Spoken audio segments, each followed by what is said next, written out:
Bilasizmi, jiddiy sanksiyalar ostidagi Eron o'z neftini g'ayrioddiy uslubda soya floti orqali eksport qilishini.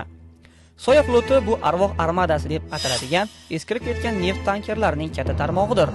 Sanksiyalarga qaramay Eron ushbu tankerlar yordamida o'z neftini Xitoy, Shimoliy Koreya, Indoneziya, Malayziya va Yaqin Sharq hamda Janubiy Amerikadagi bir nechta mamlakatlarga eksport qiladi.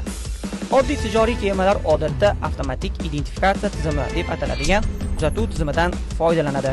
Bu tizim orqali kema o'z joylashuvi, harakat tezligi va nomini sun'iy yo'ldosh hamda radio orqali kuzatib boradi. Bu esa ularni portlar va boshqa yaqin kemalar tomonidan real vaqtda nazorat qilishni ta'minlaydi. Ammo Eronning arvoh kemalari bu tizimni butunlay olib tashlagan. Natijada ularning joylashuvi, harakati va kimligi butunlay radarlardan yo'qolib, haqiqiy arvohga aylanadi. Eron neftini import qiluvchi mamlakatlar Eron bilan to'g'ridan-to'g'ri savdo qilayotgan bo'lmasligi uchun o'z kemalarini sohildan ancha uzoqqa jo'natadi va aynan shu yerda Eron nefti yashirincha boshqa kemalarga ortib beriladi. 2019-yilda Eronning soya floti 50 ta tankerdan iborat bo'lgan bo'lsa, 2025-yil kelib ularning soni 350 dan oshdi va jahondagi eng katta yashirin neft kontrabanda tarmog'iga aylandi. Aynan shu yashirin tarmoq orqali Eron har yili taxminan 60 milliard dollar daromad oladi. Agar videoni shu joygacha ko'rgan bo'lsangiz, unga like bosish va menga obuna bo'lishni unutmang.